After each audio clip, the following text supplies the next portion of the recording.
میرا یہ قدم تمام اولیاء کرام کی گردن پر ہے۔ ایک مرتبہ محلہ حلبہ میں اپنے مہمان خانے میں وعظ فرماتے ہوئے حضور سیدنا غوث اعظم پر اچانک حالت کشف طاری ہوئی۔ آپ رحمت اللہ علیہ نے فرمایا، میرا یہ قدم ہر ولی اللہ کی گردن پر ہے۔ یہ ارشاد سن کر تمام اولیاء اللہ نے اپنی گردنیں جھکا دیں۔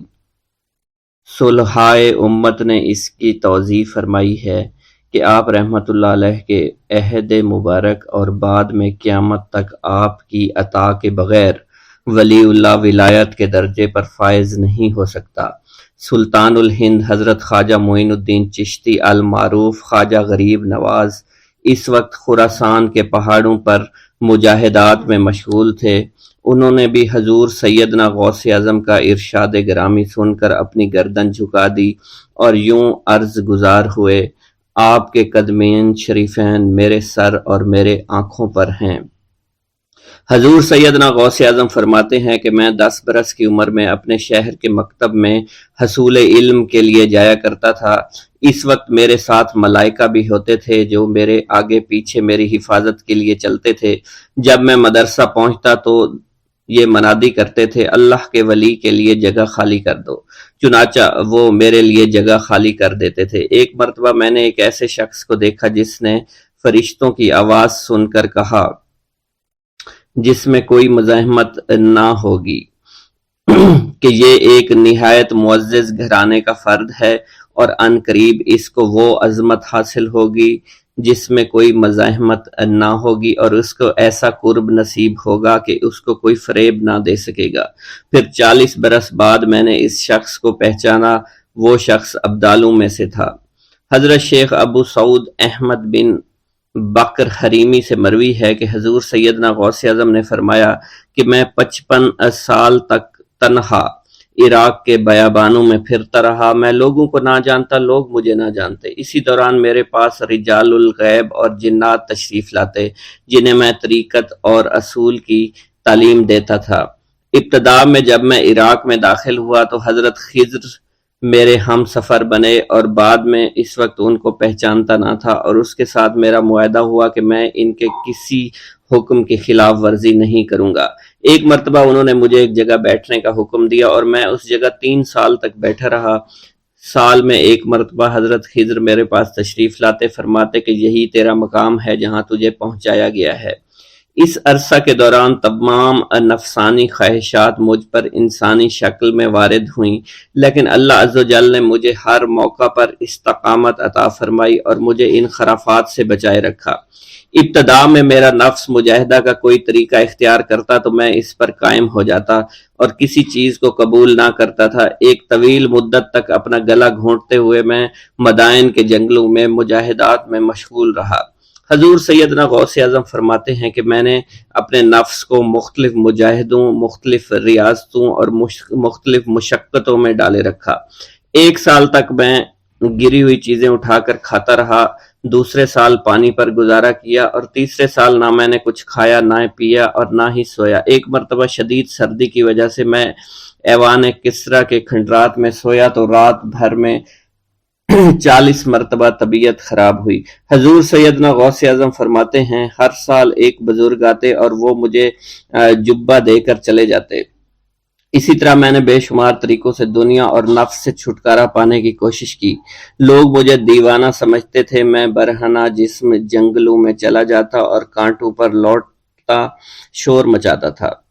میرا تمام بدن سے خون جاری ہو جایا کرتا تھا اور لوگ مجھے اٹھا کر شفا خانے لے جایا کرتے، جہاں میری حالت مزید بگڑ جاتی۔ ایک وقت ایسا بھی آیا جب مجھ میں اور مردہ میں کوئی فرق نہ تھا۔ لوگ کفن لے کر آئے، غسال کو بلوایا کہ وہ مجھے غسل دے دیں۔ ابھی انہوں نے مجھے غسل دینے کے لیے تختہ پر ڈالا ہی تھا کہ میری حالت درست ہو گئی۔ میں اٹھ کھڑا ہوا۔ طریقت کی ان پرخطر راہوں میں نہ تو میں کبھی خوف زدہ ہوا اور نہ کبھی میرا نفس مجھ پر غلبہ پا سکا، اور نہ ہی دنیا کی آرائش مجھے حیران کر سکی۔ حضور سیدنا غوث اعظم فرماتے ہیں، شیطان نے میرے گرد بے شمار جال بچھائے۔ جب میں نے اس سے کہا کہ یہ کیا ہے تو اس نے کہا، یہ دنیاوی چیزیں ہیں اور میں ان جالوں سے تم جیسوں کو شکار کرتا ہوں۔ میں نے 1 سال تک شیطان کا مقابلہ کیا، اس کے بچھائے ہوئے تمام جالوں کو ختم کر دیا۔ اس کے بعد میرے سینے کو کھول دیا گیا اور مجھ پر بے شمار خلائق ظاہر ہوئے۔ حضور سیدنا غوث اعظم فرماتے ہیں میں نے دریافت کیا کہ یہ اللہ کیسے ہیں؟ جواب ملا کہ یہ خلق کے اسباب ہیں جو تم سے ملے ہوئے ہیں۔ میں سال بھر ان کی جانب متوجہ رہا یہاں تک کہ وہ مجھ سے جدا ہو گئے۔ جب مجھ پر میرا باطن ظاہر کیا گیا تو میں نے اپنے قلب کو بہت سے علائق سے ملوث پایا۔ میں نے دریافت کیا کہ یہ علائق کیا ہیں؟ جواب ملا یہ تمہارے ارادے، تمہارے اختیارات ہیں۔ چنانچہ 1 سال تک ان کی جانب متوجہ رہا کہ وہ مجھ سے دور ہو گئے۔ میرا قلب ان تمام غلاظتوں سے نجات پا گیا۔ پھر مجھ پر میرے نفس کو ظاہر کیا گیا، میں نے اس کا مشاہدہ کیا، مجھے معلوم ہوا اس کے ساتھ کچھ امراض اور بھی ہیں اور نفس کی خواہشات زندہ ہیں، نفس کا شیطان سرکش ہے۔ چنانچہ میں نے سال بھر پھر توجہ دلائی اور میرے نفس کے تمام امراض سرے سے ہی ختم ہو گئے اور اس کے شیطان نے کلمہ پڑھ لیا اور پھر میرے تمام امور اللہ کے لیے ہو گئے اور میں اپنی ہستی سے باہر نکل آیا۔ حضور سیدنا غوث اعظم فرماتے ہیں پھر میں توکل کے دروازے پر آیا تاکہ میرا مقصد پورا ہو، لیکن جب میں نے توکل کے دروازے پر پہنچا تو بے شمار لوگ موجود تھے۔ میں اس ہجوم کو چیرتا ہوا آگے بڑھا اور شکر کے دروازے پر پہنچ گیا، یہاں پر بھی لوگوں کا جمع غفیر موجود تھا، اس سے بھی چیرتا ہوا آگے بڑھا اور مشاہدہ کے دروازے پر پہنچ گیا اور یہاں پر موجود ہجوم کو چیرتا ہوا اندر داخل ہوا، حتیٰ کہ سب سے آخر میں مجھے فقر کے دروازے پر لایا گیا۔ فقر کا دروازہ خالی تھا۔ جب اس دروازہ میں داخل ہوا تو دیکھا جن جن چیزوں کو میں نے ترک کیا تھا وہ سب یہاں موجود تھیں۔ یہاں مجھے ایک بہت بڑے روحانی خزانے کی فتوحات سے نوازا گیا اور میرے لیے تمام دنیا کے خزانے کھول دیے گئے۔ مجھے روحانی عزت، دائمی فنا اور خالص آزادی عطا فرمائی گئی۔ میری تمام چیزیں جو میری ہستی اور میری صفات سب معدوم ہو گئیں اور میری ہستی کی جگہ کسی اور نے لے لی۔ حضرت شیخ ابو سعید مخزومی نے حضور سیدنا غوث اعظم کو خرقہ خلافت سے نوازا اور فرمایا اے عبد القادر، یہ وہ خرقہ ہے جو حضور نبی کریم صلی اللہ علیہ وسلم نے حضرت سیدنا علی المرتضیٰ کو عطا فرمایا، اور حضرت سیدنا علی المرتضیٰ نے یہ خرقہ حضرت خواجہ حسن بصری کو عطا فرمایا تھا، جس سے ہوتا ہوا یہ خرقہ مجھ تک پہنچا، اور یہ تمہاری امانت تھی جو میں نے تم تک آج پہنچا دی ہے۔ حضور سیدنا غوث اعظم نے جب خرقہ مبارک کو زیب تن کیا تو آپ پر بے شمار انوار و تجلیات کی بارش ہونا شروع ہو گئی۔ حضور سیدنا غوث اعظم نے حضرت شیخ ابو سعید مخزومی کے مدرسہ میں تدریسی فرائض سر انجام دینا شروع کر دیے۔ آپ کے لیے فی الحال تدریسی مصروفیات کے علاوہ کوئی کام نہ تھا۔ آپ کی شبانہ روز کی محنت سے آپ کے نام کا شعرہ کچھ ہی دنوں میں سارے بغداد میں پھیل گیا۔ طلبہ دور دراز کے علاقوں سے علم کے حصول کے لیے آنے لگے۔ طلبہ کی تعداد جب مزید بڑھنا شروع ہو گئی تو ارد گرد کے کئی مکانات کو خرید کر مدرسہ میں داخل کر لیا گیا۔ کتب سیر میں منقول ہے کہ 528 ہجری میں آپ مدرسہ نظامیہ کی وسیع عمارت تعمیر فرما چکے تھے۔ اس مدرسہ کی تعمیر میں آپ نے بحیثیت مزدور بھی حصہ لیا تھا۔ حضرت شیخ ابو الخشاب سے مروی ہے کہ میں جوانی میں جب علم نحو پڑھ رہا تھا تو لوگوں نے مجھے حضور سیدنا غوث اعظم کے پاس جانے کا مشورہ دیا، اور اس کی وجہ سے مجھے بھی اشتیاق ہوا کہ میں آپ کا واز سنوں۔ ایک مرتبہ کچھ لوگوں کے ہمراہ آپ کی مجلس میں دوستوں کے ہمراہ حاضر ہوا۔ آپ نے میری جانب توجہ کرتے ہوئے فرمایا ہماری صحبت اختیار کر لو۔ چنانچہ میں نے آپ کے فرمان کے مطابق آپ کی صحبت کو اختیار کر لیا۔ آپ نے مجھے علم نحو کے علاوہ علوم عقلیہ اور تقلد حاصل کیے جس سے مجھے کوئی واقفیت پہلے نہیں تھی۔ 1 سال کے عرصہ میں آپ کی نظر کرم سے میں نے وہ علوم حاصل کر لیے جو گزشتہ اتنی عمر گزارنے کے باوجود بھی مجھے حاصل نہیں ہوئے تھے۔ منقول ہے حضرت شیخ بقا بن بطو، شیخ علی بن ہیتی اور شیخ کیلوی جب حضور سیدنا غوث اعظم کے مدرسہ میں آتے تو جھاڑو دیا کرتے تھے اور چھڑکاؤ کرتے تھے، لیکن آپ کی اجازت کے بغیر کبھی اندر داخل نہ ہوتے تھے۔ اجازت ملنے کے بعد آپ حضرات اندر داخل ہوتے اور اجازت ملنے پر ہی بیٹھتے تھے۔ آپ سے امان طلب کرتے اور امان مل جانے کے بعد مؤدب ہو کر بیٹھ جاتے۔ جس وقت آپ کہیں جانے کا ارادہ کرتے تو یہ حضرات سواری کے ہمراہ چلتے۔ آپ انہیں اس فعل سے منع فرمایا کرتے تھے اور کہتے تھے کہ ہمیں آپ کے ذریعے قرب الہی حاصل ہوا ہے۔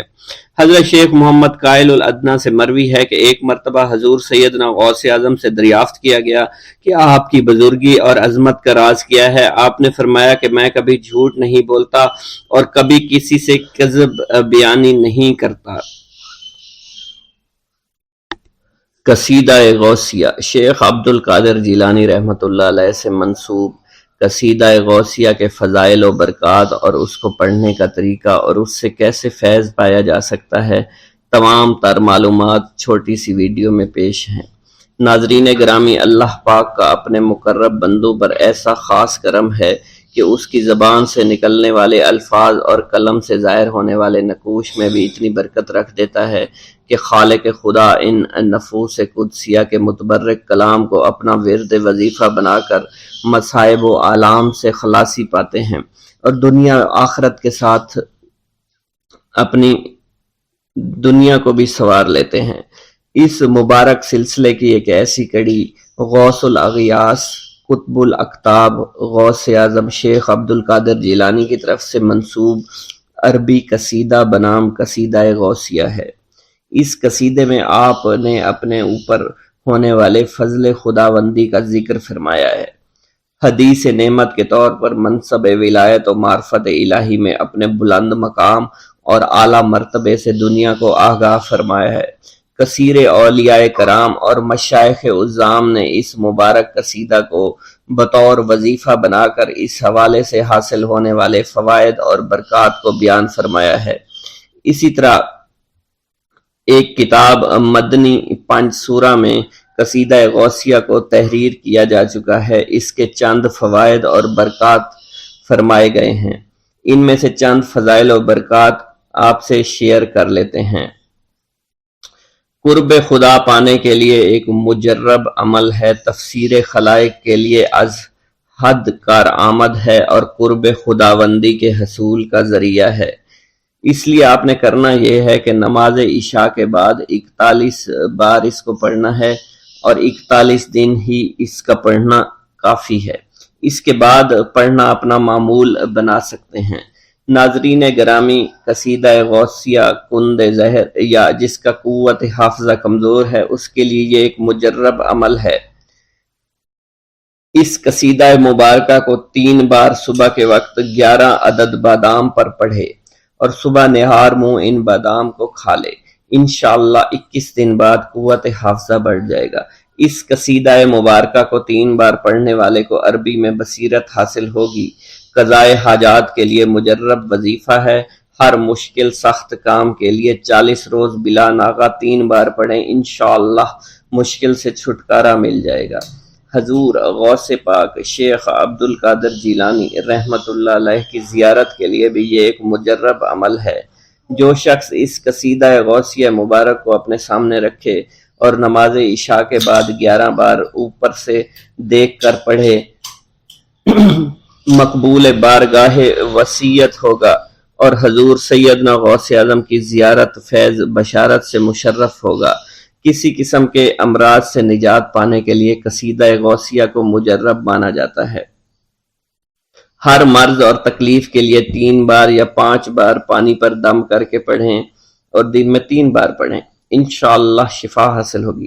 ناظرین گرامی، وہ میرے بہن بھائی جو کہ اولاد سے محروم ہیں یا اولاد نرینہ سے محروم ہیں تو یہ عمل اولاد نرینہ کے لیے مجرب عمل ہے۔ ناظرین گرامی، اس قصیدہ مبارک کو صحیح خاص 41 مرتبہ پڑھ کر پانی پر دم کر کے 40 روز تک کسی خاتون کو پلایا جائے تو وہ حاملہ ہو جائے گی اور اللہ کے فضل سے اولاد نرینہ اس کے ہاں پیدا ہوگی۔ حضور غوث پاک کی برکت سے بیٹا عطا ہوگا۔ ناظرین گرامی، جس قصیدہ مبارکہ کے عمل کو جن اور آسیب سے بھی نجات پانے کے لیے مجرب عمل سمجھا جاتا ہے، آسیب صدا اور جن والے مریض کے لیے روغن یعنی تیل پر 41 مرتبہ پڑھ کر دم کر کے اس کے جسم پر ملیں تو سحر و آسیب دفع ہو جائے گا۔ دشمن سے نجات پانے کا عمل، ظالم سے نجات پانے کے لیے ہر روز دشمن کا تصور کر کے 7 بار پڑھے، انشاءاللہ عبد الباقی رحمت اللہ علیہ نے اپنی کتاب تذکرہ الاکرام میں لکھا ہے، قصیدہ غوثیہ عالم وجد کیف میں ایک صدا ہے جس سے دل راحت محسوس کرتے ہیں۔ اس قصیدہ میں سرکار غوث اعظم نے اپنے اعلیٰ روحانی مقامات کا ذکر بطور تحدیث نعمت کیا ہے۔ فتوح الغیب کے حاشیہ پر لکھا ہے کہ جب حضرت غوث الثقلین شیخ عبد القادر جیلانی اس قصیدے کے بعد اشعار پڑھتے تو آخر میں ارشاد فرماتے۔ اسی طرح حضرت مولانا سید بہاؤالدین جیلانی نے اپنی کتاب غینۃ التابعین میں لکھا ہے کہ جو سالکین طریقت معمول قصیدہ کو سوچ سمجھ کر پڑھتے ہیں ان کے روحانی مراتب میں حیرت انگیز ترقی ہو جاتی ہے۔ خوف و حرص کے موقع پر اس قصیدے کو پڑھنے سے سکون دل کی نعمت حاصل ہوتی ہے اور خوف و حرص کے بادل اس کے دل سے چھٹ جاتے ہیں۔ ناظرین گرامی، آخر میں حصول برکت کے لیے حضور غوث پاک کی منقبت میں سے چند اشعار پیش کرنا چاہوں گا۔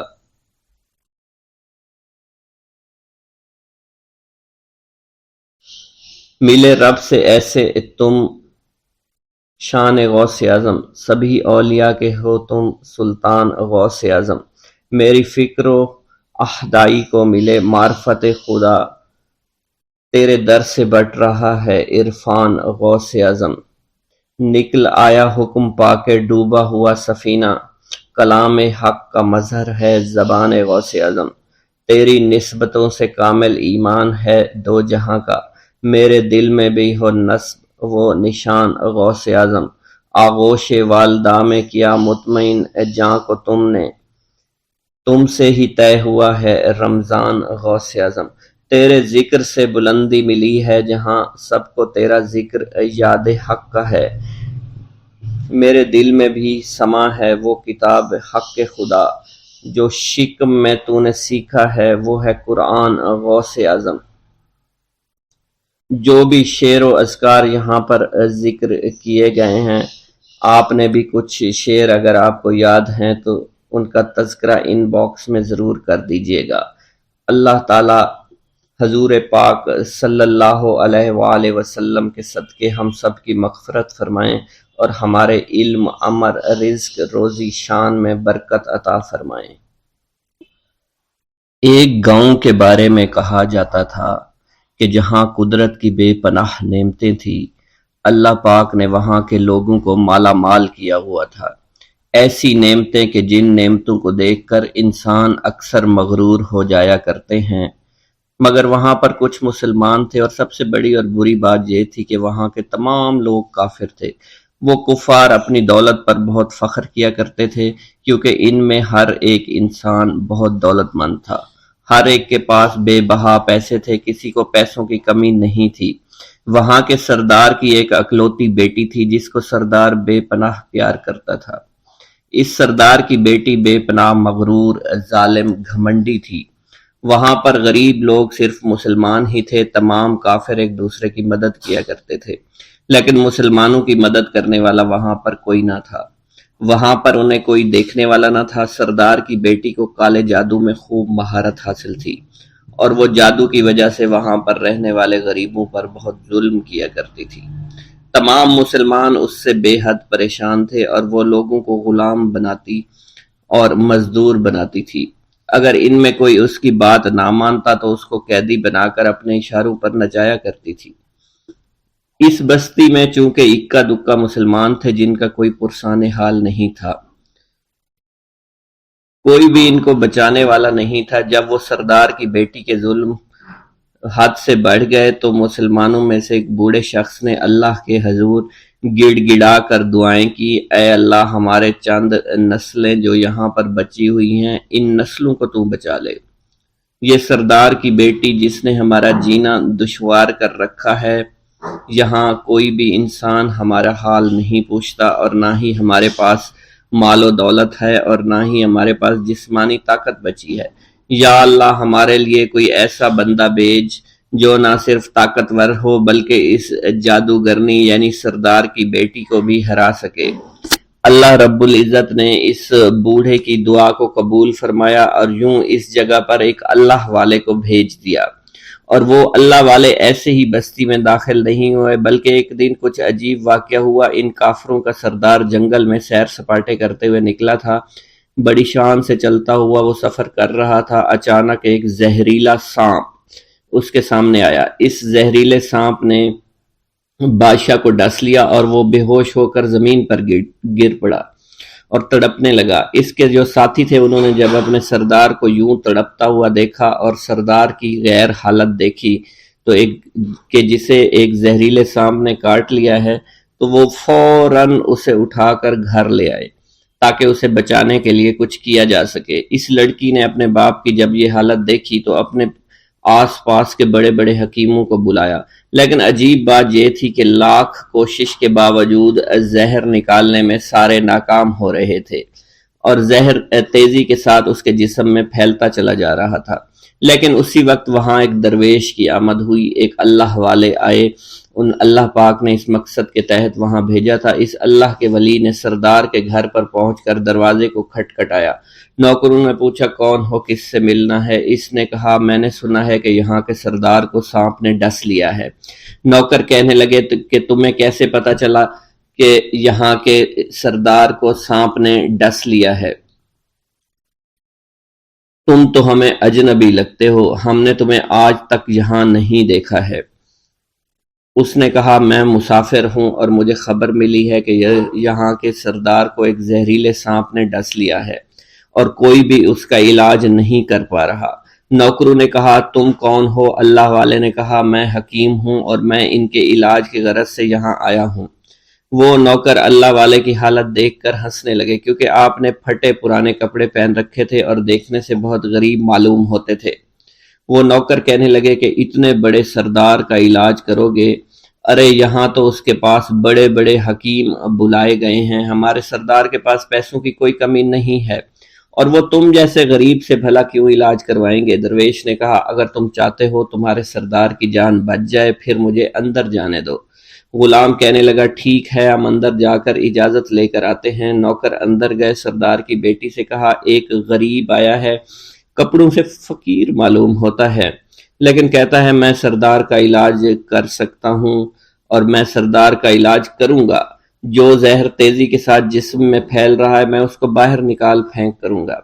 اس کی بیٹی کہنے لگی ٹھیک ہے بلا لو۔ جب وہ اللہ والے اس کے گھر کے اندر گئے تو دیکھا سردار تڑپ رہا تھا، ٹانگ کو بار بار بستر پر پٹخ رہا تھا۔ اللہ والے نے اس کے پیر کی طرف دیکھا جہاں سانپ نے اس کو کاٹا تھا، اسی جگہ اللہ والے نے تھوک دیا، فوراً وہاں سے بھاگ گئے۔ اس کے سارے سپاہی اس کی بیٹی دیکھ کر حیران رہ گئے کہ یہ بھلا کون سا دیوانہ ہے، کمرے میں آیا، علاج کی بجائے اسی جگہ پر تھوک دیا جہاں صرف کاٹا تھا، اور بھاگ بھی گیا، اس کو کوئی گرفتار نہیں کر سکا۔ سردار کی بیٹی غصے میں تل ملا اٹھی کہ اس نے جو گستاخی کی ہے اس کی کوئی بات نہیں، تھوک کو میں صاف کروا دوں گی، مگر اس کو تو میں ابھی گرفتار کرواتی ہوں۔ اور اس نے اپنے سردار کے ایک نوکر سے کہا کہ اس تھوک کو صاف کرو۔ اس نوکر نے تھوک کو صاف کرنے کی بجائے اس کو اچھی طرح سے ٹانگ پر مل دیا۔ لڑکی نے کہا کیا کر رہے ہو؟ اس فقیر نے میرے باپ کی ٹانگ پر تھوک دیا، اب اس تھوک کو تم مل رہے ہو؟ حکیم نے اپنے ہاتھ کے اشارے سے سردار کے بیٹے کو روک دیا۔ جیسے اس تھوک کو سردار کی ٹانگ پر ملا گیا فوراً سارا زہر ختم ہو گیا۔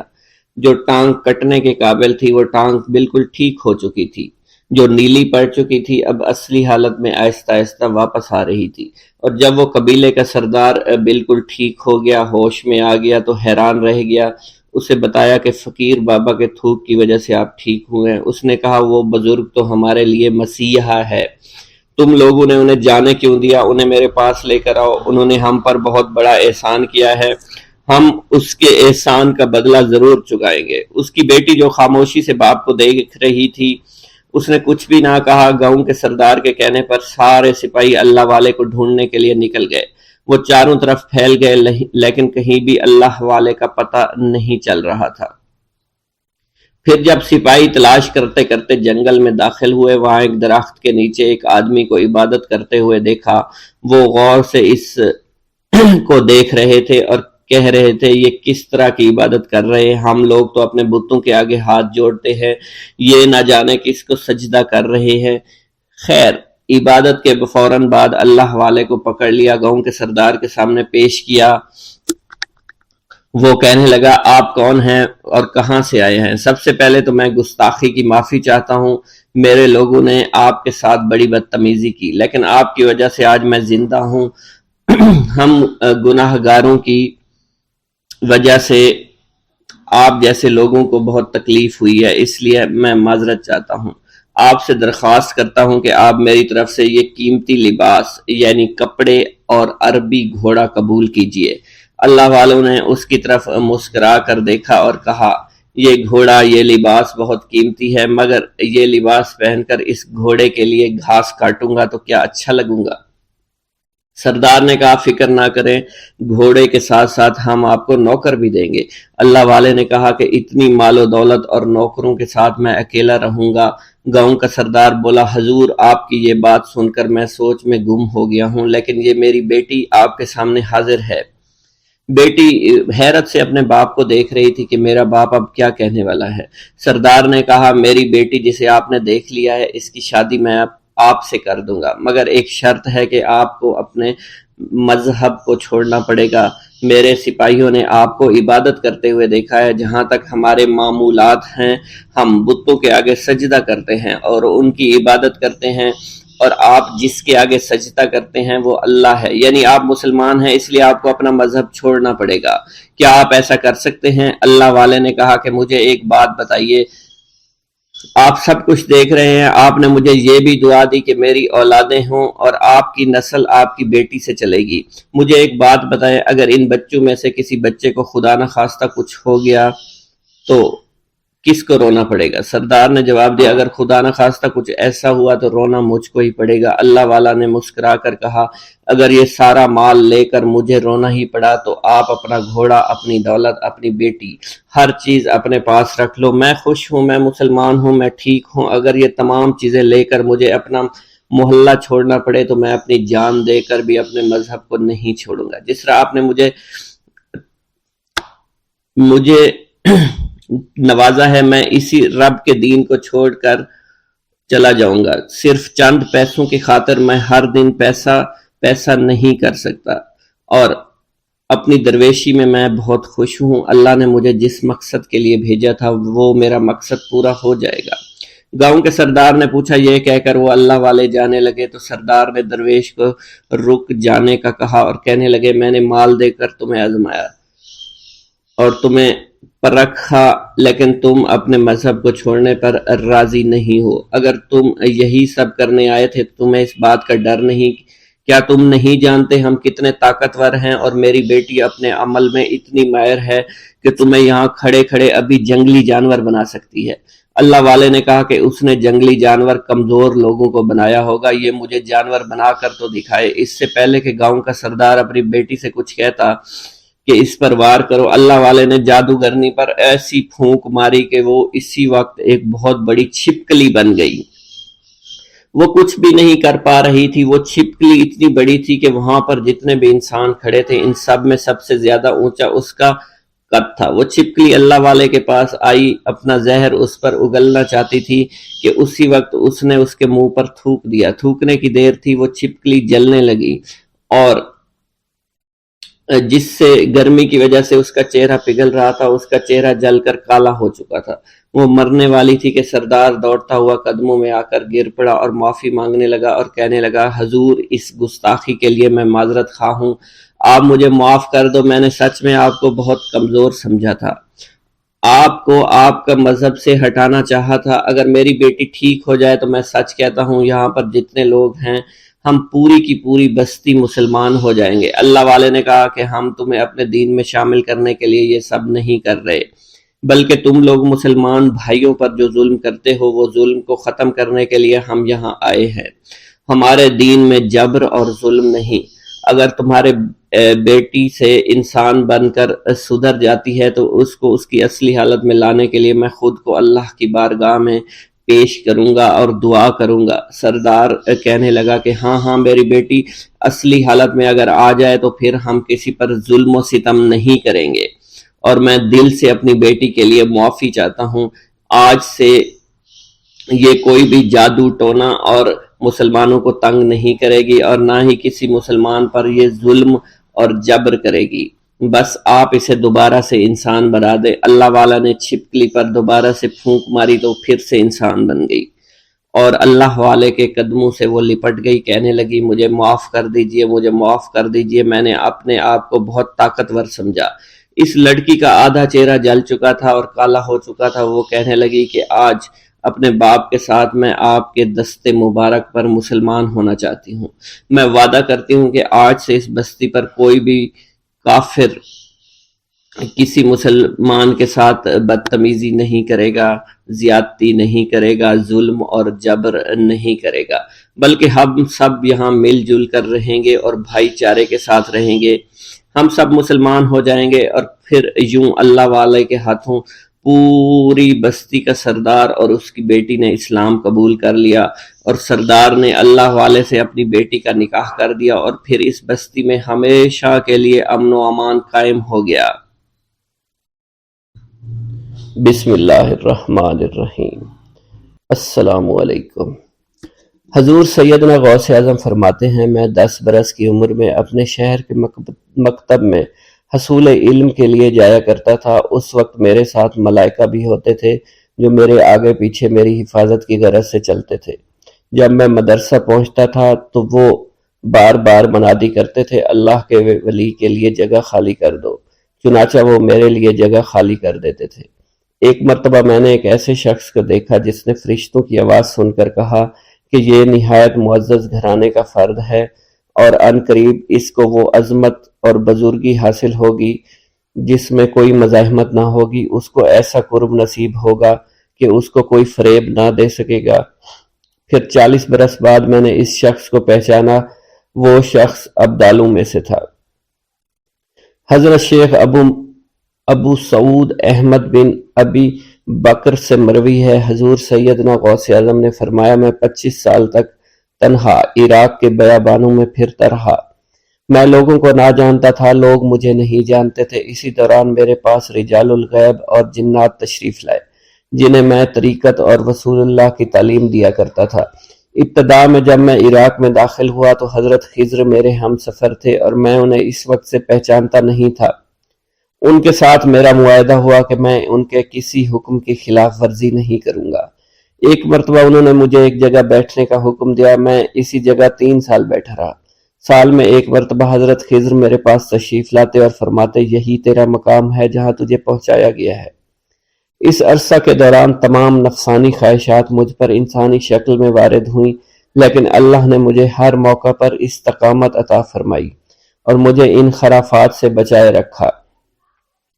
ابتدا میں میرا نفس مجاہدہ کا کوئی طریقہ اختیار کرتا تو میں اس پر قائم ہو جایا کرتا تھا اور کسی چیز کو قبول نہیں کرتا تھا۔ ایک طویل مدت تک اپنا گلا گھونٹتے ہوئے میں نے مدائن کے جنگلوں میں مجاہدات میں مشغول رہا۔ حضور سیدنا غوث اعظم فرماتے ہیں، میں نے اپنے نفس کو مختلف مجاہدوں اور ریاستوں اور مشقتوں میں ڈالے رکھا۔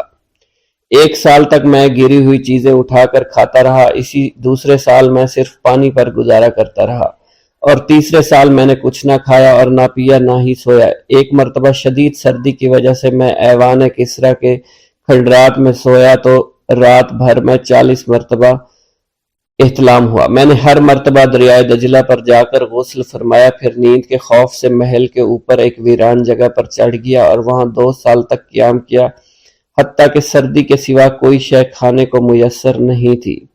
حضور سیدنا غوث اعظم فرماتے ہیں، ہر سال ایک بزرگ آتے اور وہ مجھے اونی جبہ دے کر چلے جاتے۔ اسی طرح میں نے بے شمار طریقوں سے دنیا اور نفس سے چھٹکارا حاصل کرنے کی کوشش کی۔ لوگ مجھے دیوانہ سمجھتے تھے۔ میں برہنہ جسم جنگلوں میں چلا جاتا، کانٹوں پر لوٹا شور مچایا کرتا، میرے تمام بدن سے خون جاری ہو جایا کرتا۔ لوگ مجھے اٹھا کر شفا خانے لے جایا کرتے جہاں میری حالت مزید بگڑ جایا کرتی۔ ایک وقت ایسا آیا جب مجھ میں اور مردہ میں کوئی فرق نہ تھا۔ لوگ کفن لے آئے اور غسال کو بلوایا۔ کہ وہ مجھے غسل دے۔ ابھی انہوں نے مجھے غسل دینے کے لیے ایک تختہ پر لٹایا، میری حالت درست ہو گئی، میں اٹھ کھڑا ہوا۔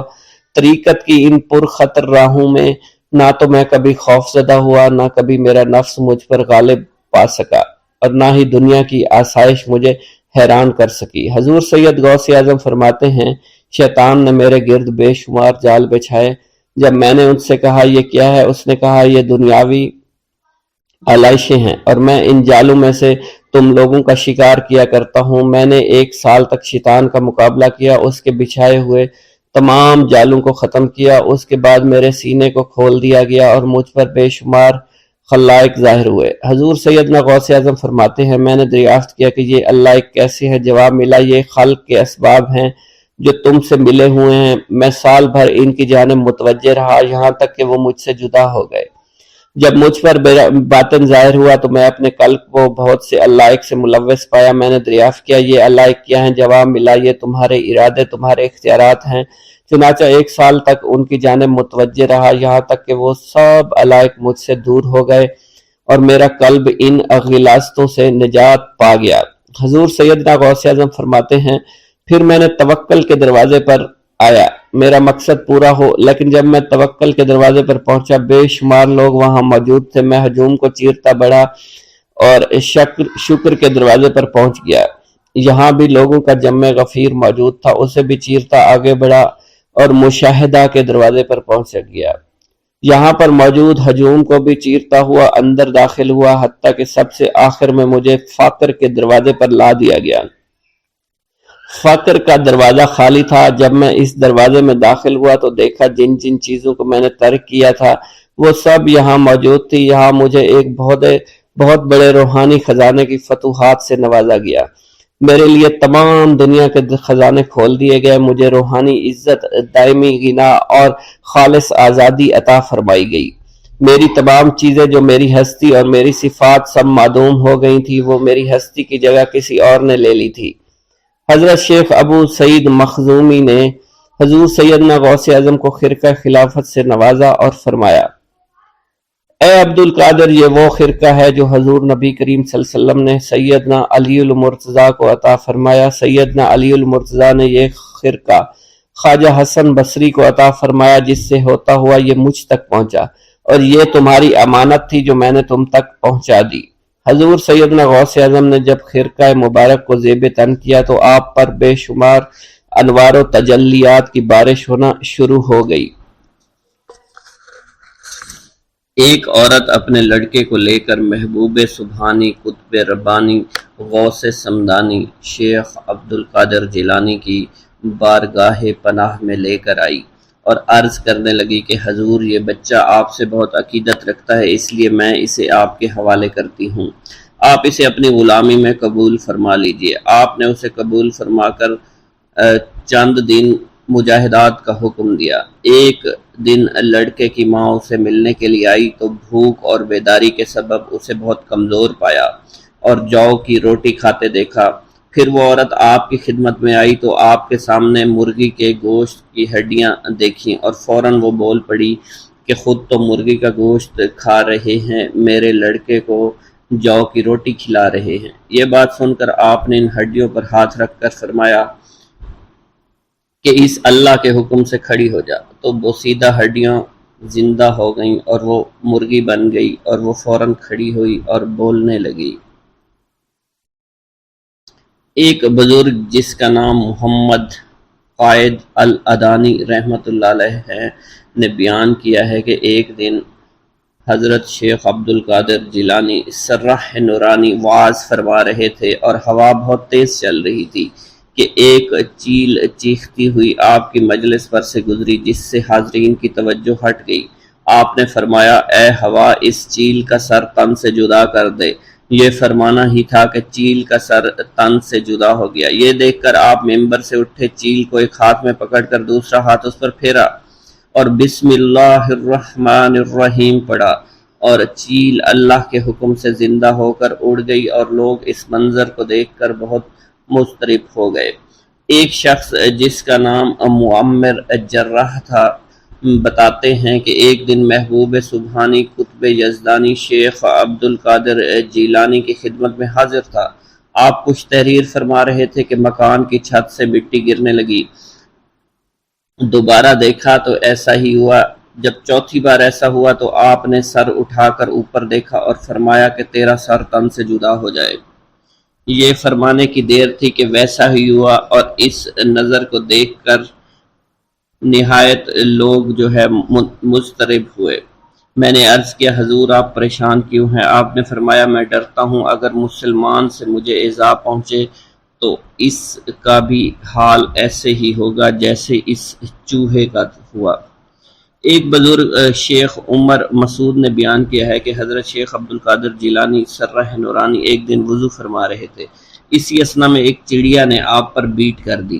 یہ چڑیا اسی وقت گرتے ہی مر گئی۔ اس وضو کے بعد اتنا حصہ کپڑا دھویا اور اتار کر مجھے دے دیا کہ اسے فروخت کر کے اس کی رقم غرباء میں تقسیم کر دو، یہ اس کا بدلہ ہے۔ ناظرین کرام، آپ کو بتاتے چلیں کہ شیخ ربانی حضرت شیخ عبد القادر جیلانی جو ہے بہت ہی قیمتی لباس زیب تن کیا کرتے تھے۔ یہ لباس جو ہے ریشم کے تاروں سے بنا ہوتا تھا اور بہت زیادہ قیمتی ہوتا تھا۔ جب اس واقعہ کے بعد اس لباس کو بازار میں تقسیم کیا گیا تو اس کے بہت زیادہ رقم وصول ہوئی جو کہ غرباء میں تقسیم کر دی گئی۔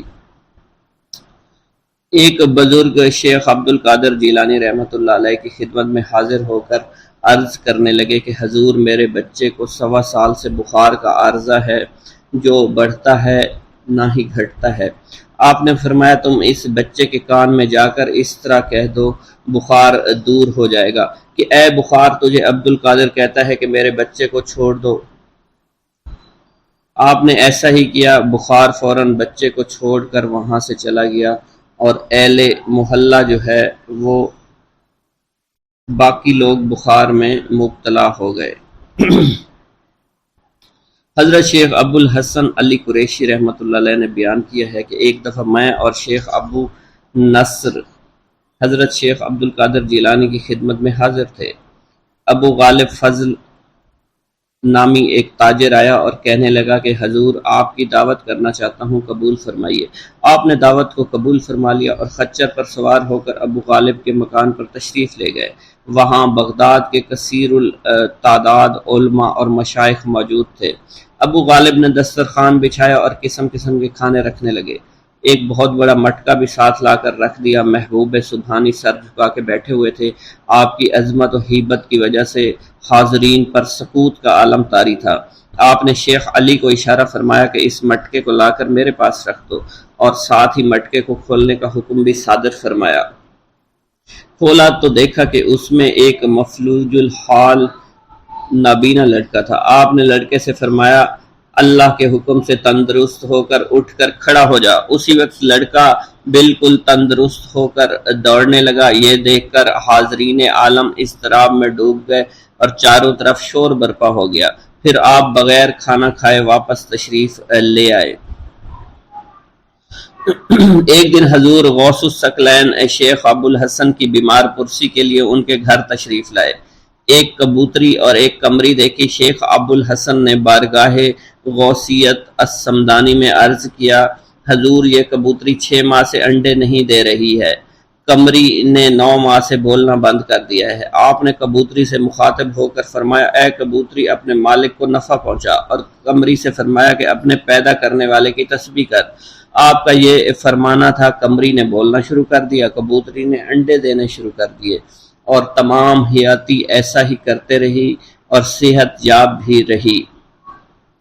حضرت شیخ ابو المظفر اسماعیل نے فرمایا شیخ علی ابن ابی نصر جب بھی بیمار ہو جاتے وہ میرے باغ میں آتے۔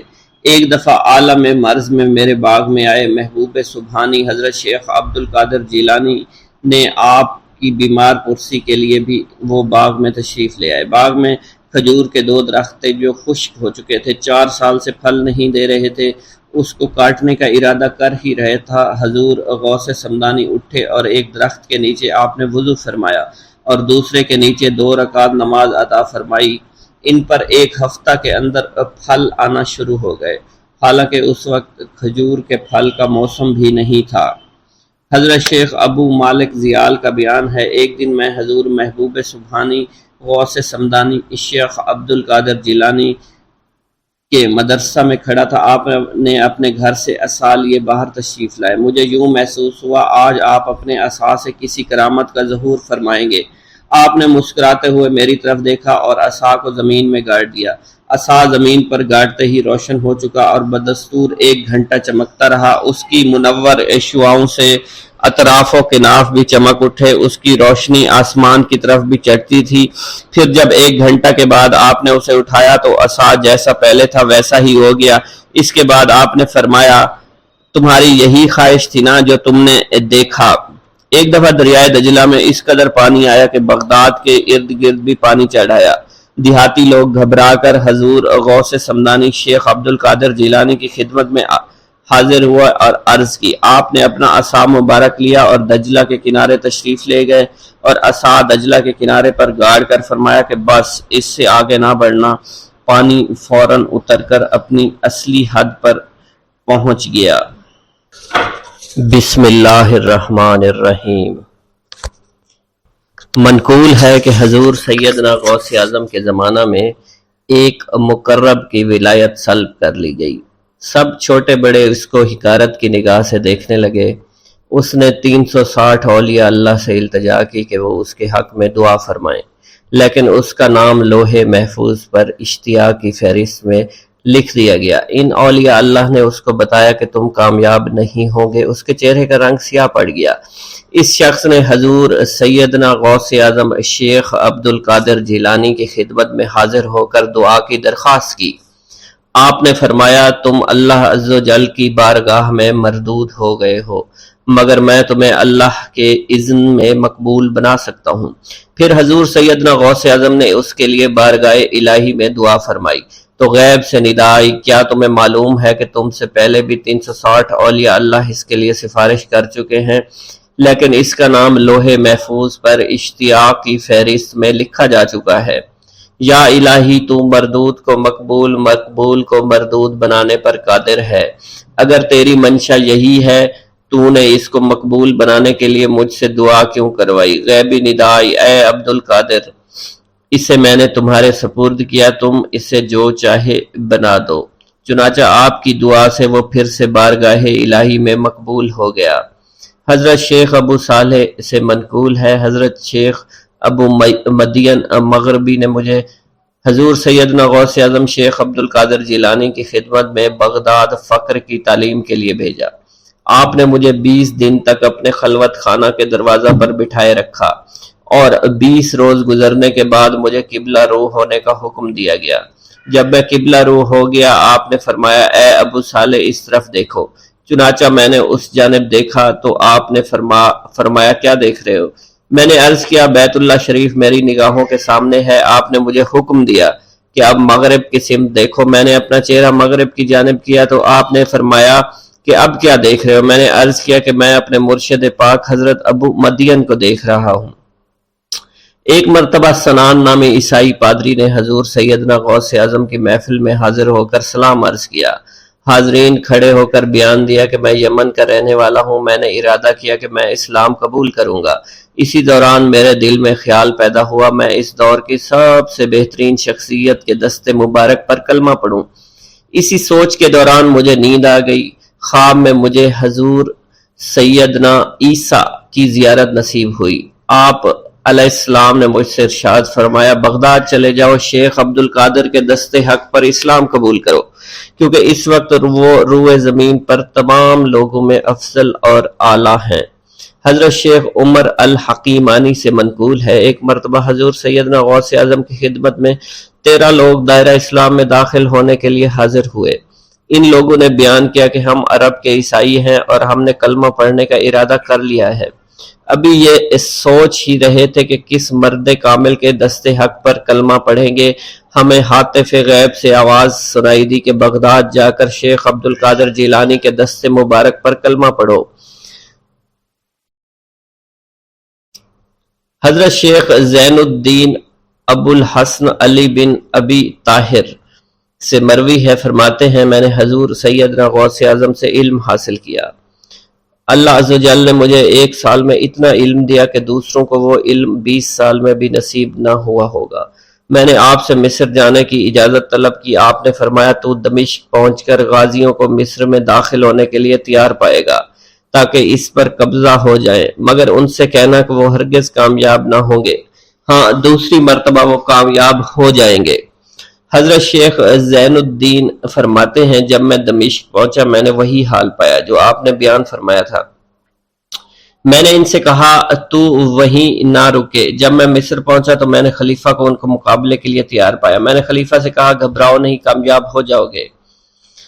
وہ فرماتے ہیں خلیفہ نے مجھے اپنا ندیم خاص مقرر فرمایا اور اپنے ہر راز سے مجھے واقفیت دے دی۔ پھر دوسری مرتبہ غازی آئے، انہوں نے مصر پر قبضہ کر لیا۔ مجھے حضور سیدنا غوث کے قول کے مطابق ہر ایک سے 1.5 لاکھ دینار ملے۔ مجھے مصر میں ہر خاص و عام میں مقبولیت حاصل ہوئی اور بے شمار لوگ میرے واعظ سے مستفید ہونے لگے۔ حضرت شیخ ابو الخیر سے منقول ہے، فرماتے ہیں میں شیخ ابو محمد حسن، شیخ ابو قاسم، شیخ ابو حفظ کی خدمت میں حاضر ہوئے۔ آپ نے فرمایا تم سب اپنی اپنی حاجات بیان کرو، میں انشاءاللہ تمہاری حاجات پوری کروں گا۔ شیخ ابو سعید نے کہا کہ میں ترک دنیا اختیار کرنا چاہتا ہوں۔ شیخ ابن قائد وانی نے کہا کہ مجھے مجاہدے کی قوت عطا کر دیجئے۔ شیخ بزاز نے کہا خوف الہی چاہتا ہوں۔ شیخ فارسی نے کہا اللہ کے ساتھ میرا ایک حال ہے جسے میں کھو بیٹھا ہوں، چاہتا ہوں میرا وہ حال لوٹ آئے۔ شیخ جمیل نے کہا میں حفظ کرنا چاہتا ہوں۔ شیخ عمر نے کہا میں علم کی زیادتی چاہتا ہوں۔ شیخ خلیل نے کہا میں چاہتا ہوں مجھے موت نہ آئے، یہاں تک کہ مجھے مقام قطبیت پر فائز کیا جائے۔ شیخ ابو البرکات نے کہا کہ میں محبت الہی میں استغراق چاہتا ہوں۔ شیخ ابو عبداللہ نے کہا کہ میں نائب وزیر بننا چاہتا ہوں۔ شیخ ابو مفتوح نے کہا کہ میں خلیفہ کے گھر کا استاد بننا چاہتا ہوں۔ حضرت شیخ ابو الخیر فرماتے ہیں حضور سیدنا غوث اعظم نے فرمایا انشاءاللہ تم سب کی حاجات جلد پوری ہوں گی۔ چنانچہ آپ کا قول پورا ہوا اور تمام لوگوں کی حاجات پوری ہوئیں ماں سوائے شیخ خلیل کے، کیونکہ حضرت شیخ خلیل نے قطبیت مانگی تھی جس کا وقت ابھی نہیں آیا تھا۔ حضرت ابو السعد عبداللہ سے مروی ہے کہ میری کنواری بیٹی فاطمہ گھر کی چھت پر چڑھی تو اسے کوئی چیز اٹھا کر لے گئی۔ اس وقت میری بیٹی کی عمر 16 برس تھی۔ میں حضور سیدنا غوث اعظم شیخ عبد القادر جیلانی کی خدمت میں حاضر ہوا اور سارا ماجرا ان کے گوش گزار کر دیا۔ آپ نے فرمایا تم آج رات کو کرخ کے ویرانے میں جاؤ اور تل خمس 5واں ٹیلا کے پاس جا کر بیٹھ جاؤ اور اپنے ارد گرد دائرہ کھینچ لو۔ دائرہ کھینچتے وقت بسم اللہ علی نیت عبد القادر کے الفاظ پڑھنا۔ جب رات بڑھے گی جنوں کے گروہ مختلف شکلوں میں تیرے نزدیک سے گزریں گے، تم انہیں دیکھ کر خوف زدہ مت ہونا۔ جب صبح ہو جائے گی تو جنوں کا بادشاہ ایک جماعت کے ہمراہ گزرے گا، وہ تجھ سے تیری حاجت پوچھے گا، تو اسے بتانا عبد القادر نے بھیجا ہے اور میری حاجت یہ ہے۔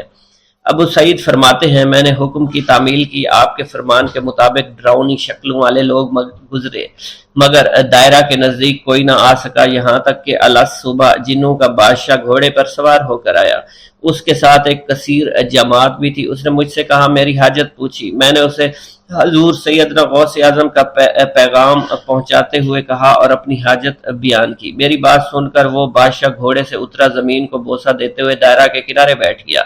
بادشاہ کے بیٹھتے ہوئی جماعت بھی بیٹھ گئی۔ پھر بادشاہ نے اپنی جماعت کے کچھ لوگوں کو حکم دیا جاؤ جس نے یہ کام کیا ہے اسے میرے پاس لے کر آؤ۔ چنانچہ وہ لوگ ایک سرکش جن کو پکڑ لائے جس کے ساتھ میری بیٹی بھی تھی۔ جنوں کے بادشاہ سے کہا گیا کہ یہ ملک چین کے سرکش جنوں میں سے ہے۔ بادشاہ نے اس جن کو مخاطب کرتے ہوئے کہا کہ تمہیں قطب وقت کے قدموں کے نیچے سے لڑکی اٹھانے کی جرت کیوں کر پیش ہوئی؟ اس سرکش جن نے کہا کہ میں اس لڑکی پر عاشق ہو گیا تھا۔ بادشاہ جن نے اس سرکش جن کو سر قلم کرنے کا حکم دیا اور میری بیٹی مجھے واپس لوٹا دی۔ میں نے بادشاہ جن سے کہا کہ تم نے حضور سیدنا غوث اعظم کا حکم بجا لانے میں کوئی کسر نہ چھوڑی۔ بادشاہ جن نے کہا کہ وہ گھر بیٹھے ہم جیسے سرکشوں کو دیکھ لیتے ہیں، خواہ کتنی ہی دور کیوں نہ بیٹھے ہوں۔ جب اللہ عز و جل کوئی کتب مقرر کرتا ہے تو اسے جن و انس پر قدرت عطا فرما دیتا ہے۔ تفریح الخاطر میں منقول ہے حضور سیدنا غوث اعظم کے وصال کے بعد ایک شخص جو کہ عرصہ دراز سے مرشد کامل کی تلاش میں تھا اور وہ آپ کا شورا سننے کے بعد آپ کی خدمت میں بغداد شریف پہنچا۔ جب اس شخص کو معلوم ہوا کہ آپ وصال فرما گئے ہیں تو وہ آپ کی قبر مبارک پر حاضر ہوا اور آداب زیارت بجا لایا۔ آپ اپنی قبر مبارک سے باہر تشریف لائے، اس کا ہاتھ پکڑ کر اسے سلسلہ عالیہ قادریہ میں بیعت فرما دیا اور اس کی جانب خصوصی توجہ فرمائی۔ حضرت ابو بکر ارکیمی فرماتے ہیں، میں ابتدائی عمر میں شتر بانی کا کام کیا کرتا تھا۔ ایک مرتبہ مجھے ایک شخص کے ساتھ حج کرنے کا اتفاق ہوا۔ اس شخص کو یہ خطرہ لاحق ہوا کہ وہ عنقریب مر جائے گا۔ اس نے مجھے ایک چادر اور 10 دینار دیے اور فرمایا، یہ میری امانت تم بغداد شریف واپس جا کر حضور سیدنا غوث اعظم شیخ عبد القادر جیلانی رحمۃ اللہ علیہ کی خدمت میں پیش کر دینا۔ حضرت ابو بکر الکیمی فرماتے ہیں کہ میں اس وصیت کے کچھ دنوں بعد اس شخص کا انتقال ہو گیا۔ میں جب بغداد شریف تشریف لایا تو لالچ میں پھنس گیا۔ میرے دل میں خیال آیا ان چیزوں کے متعلق کسی کو کچھ علم نہیں ہے، چنانچہ میں نے وہ چادر اور 10 دینار اپنے پاس رکھ لیے۔ ایک دن میں بازار سے گزر رہا تھا، میری ملاقات حضور سیدنا غوث اعظم سے ہوئی۔ میں نے آپ کو سلام کیا، آپ نے میرا ہاتھ پکڑ کر فرمایا، تم نے 10 دیناروں کے لیے بھی اللہ کا خوف نہیں کیا، میری امانت اپنے پاس رکھ لی اور میرے پاس اپنی آمد و رفت بھی ختم کر لی۔ حضرت ابو بکر ارکیمی فرماتے ہیں کہ حضور سیدنا غوث اعظم کی بات سن کر مجھ پر غشی طاری ہو گئی اور جب مجھے ہوش آیا میں نے وہ چادر اور 10 دینار لا کر آپ کی خدمت میں پیش کیے اور معافی کا خواستگار ہوا۔ واللہ عالم۔